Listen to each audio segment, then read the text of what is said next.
بعض اوقات کاروباری حیات اور معاملات زندگی اتنی ہموار اور امن و سکون سے چل رہے ہوتے ہیں کہ انسان کو محسوس ہی نہیں ہوتا کہ یہ دنیا کسی جنت سے کم نہیں۔ اچانک کوئی سنسنی خیز واقعہ رونما ہو جاتا ہے تو سب کچھ تلپٹ ہو جاتا ہے۔ ایسے ہی کچھ میرے ساتھ پیش آیا۔ ان دنوں میں شہر کے مضافاتی تھانے میں تھانے داری کر رہا تھا۔ ایک صبح اس علاقے کا نمبردار تھانے میں آیا۔ نمبردار نے اطلاع دی کہ گاؤں سے 400-500 گز دور ویران علاقے میں ایک لاش پڑی ہوئی ہے۔ معلوم نہیں مرد ہے کہ عورت، کیونکہ لاش زمین میں دبی ہوئی ہے، صرف ایک ہاتھ باہر ہے۔ ہاتھ کی ہڈیاں ننگی ہو چکی ہیں اور گوشت کسی جانور نے کھایا ہوا ہے۔ میں اسی وقت 2 کانسٹیبلوں کے ساتھ نمبردار کے ساتھ روانہ ہو گیا۔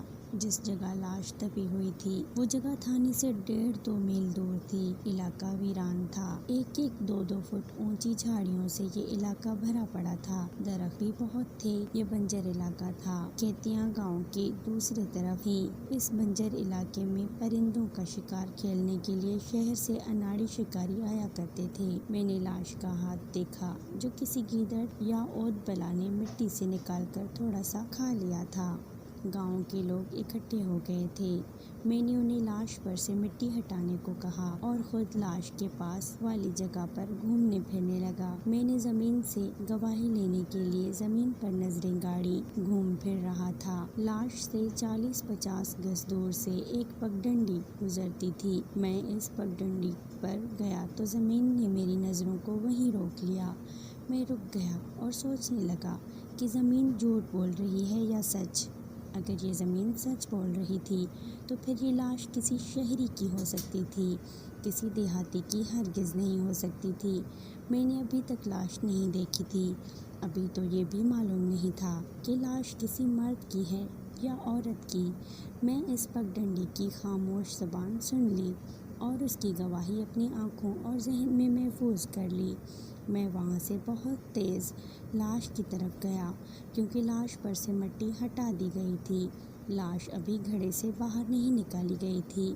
گڑھا جو لاش کے لیے کھودا گیا وہ مشکل سے 2 فٹ گہرا تھا۔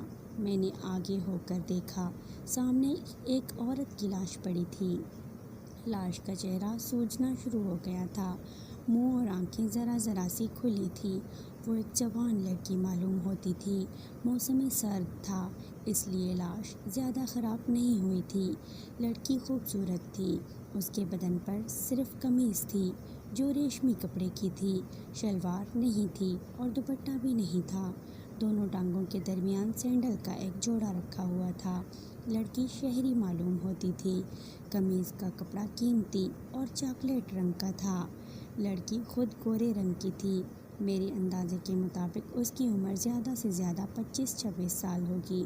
شلوار کی غیر موجودگی سے میری یہ رائے غلط نہیں ہو سکتی تھی کہ قتل کی یہ واردات جنسی جرم تھا۔ لاش کے کانوں میں، گلے میں، بازو اور انگلیوں میں زیور نام کی کوئی بھی چیز نہیں تھی۔ گیدڑوں وغیرہ نے ایک ہاتھ باہر نکال کر کھا لیا تھا۔ شاید اس ہاتھ کی کسی انگلی میں کوئی انگوٹھی وغیرہ ہو۔ یہ دایاں ہاتھ تھا۔ بایاں ہاتھ گڑھے میں تھا۔ مجھے گڑھے سے صرف ایک چیز ملی۔ یہ کانچ کی ٹوٹی ہوئی چوڑی کا ایک ٹکڑا تھا۔ میں نے وہ ٹکڑا اٹھا کر جیب میں رکھ لیا۔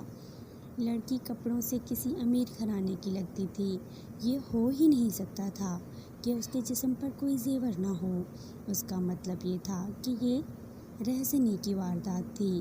اس طرح یہ 3 جرائم کی واردات تھی: رہزنی، آبروریزی اور قتل۔ یہ کام کسی پیشہ ور مجرم کا ہی ہو سکتا تھا۔ میں نے لاش گڑھے سے نکلوا کر گاؤں سے منگوائی ہوئی چارپائی پر رکھوائی۔ میں نے سر سے پاؤں تک لاش کا نظری معائنہ کیا۔ جسم پر ضرب یا زخم کا کوئی نشان نہیں تھا۔ جسم پر ایک خراش تک نہیں تھی۔ میں نے سب تماشائیوں کو، جو سب کے سب دیہاتی تھے، لاش سے دور ہٹا دیا اور کانسٹیبلوں سے کہا کہ وہ ہر طرف جا کر شلوار اور دوپٹہ تلاش کریں یا کوئی ایسی چیز ڈھونڈیں جو اس لڑکی کے جسم سے اتری ہو۔ اس دوران میں نے وہاں پر موجود لوگوں اور نمبردار کے بیان قلم بند کیے۔ ضروری کاغذی کارروائی کی، انگوٹھے لگوائے۔ کانسٹیبل واپس آ گئے۔ انہیں کانچ کی ٹوٹی ہوئی چوڑیوں کے 3 ٹکڑوں کے سوا کچھ بھی نہیں ملا۔ لاش وہاں سے اٹھوا کر تھانے بھیجی اور خود وہاں رہ گیا۔ میں نے نمبردار کو خفیہ ہدایات دیں، مخبروں کو اپنا کام شروع کرنے کا کہا۔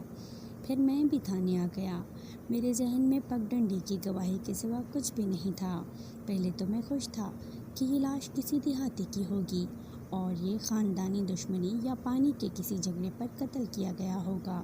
ایسے قتل کی سراغ ثانی بہت آسان ہوتی ہے، مخبر فوراً پتہ چلا لیتے ہیں، مگر اس واردات میں شہریوں نے اپنی ایک لاش اس دیہاتی علاقے میں لا کر دبا دی تھی۔ مجھے امید کی ایک کرن نظر آئی کہ شہر کے کسی تھانے میں کسی جوان لڑکی کی گمشدگی کی رپورٹ درج کرائی گئی ہوگی۔ اگر لڑکی کا اتا پتہ مل جاتا تو مجرم کے گھر تک پہنچنا قدرے آسان ہو جاتا۔ میں نے لاش کی قمیض کا ایک ٹکڑا پھاڑ کر اپنے پاس رکھ لیا اور لاش پوسٹ مارٹم کے لیے بھجوا دی اور خود ٹیلی فون لے کر بیٹھ گیا۔ 1 گھنٹہ صرف کر کے ارد گرد اور شہر کے تمام تھانوں سے پوچھا کہ کسی لڑکی کی گمشدگی کی رپورٹ تو نہیں آئی۔ ہر جگہ سے جواب نہ میں ملا۔ یہ جواب سن کر میں بڑی صبر آزما تفتیش کے لیے خود کو تیار کرنے لگا۔ سب سے پہلے ایک فوٹوگرافر کا انتظام کر کے میں نے اسے ہسپتال روانہ کر دیا تاکہ لڑکی کے چہرے کی تصویریں لی جا سکیں۔ پھر ہسپتال والوں کو فون کیا اور کہا کہ لاش کو پوسٹ مارٹم کے بعد ہفتہ 10 دن کے لیے ہسپتال کے سرد خانے میں ہی رہنے دیں۔ پوسٹ مارٹم کی رپورٹ رات بہت دیر سے ملی۔ پوسٹ مارٹم رپورٹ کے مطابق لڑکی کی موت سانس روکنے سے واقع ہوئی تھی، گلا نہیں گھونٹا گیا تھا۔ سانس روکنے کا طریقہ یہی ہو سکتا تھا کہ منہ یا ناک پر ہاتھ رکھ کر یا کسی کپڑے سے دبا کر سانس کو روکا گیا ہوگا۔ رپورٹ کے مطابق لڑکی کنواری نہیں تھی، لیکن اس نے ابھی تک کسی بچے کو جنم نہیں دیا تھا۔ اسے 3 روز پہلے مارا گیا تھا۔ اس رپورٹ نے میرے لیے ایک پیچیدہ مشکل پیدا کر دی تھی۔ ڈاکٹر نے رپورٹ میں لکھا تھا کہ موت سے پہلے لڑکی پر کسی قسم کا مجرمانہ حملہ نہیں کیا گیا تھا۔ کہانی ابھی جاری ہے۔ مزید ایپیسوڈ کے لیے ہمارے چینل کو ضرور سبسکرائب کریں اور لائک کا بٹن دبائیں۔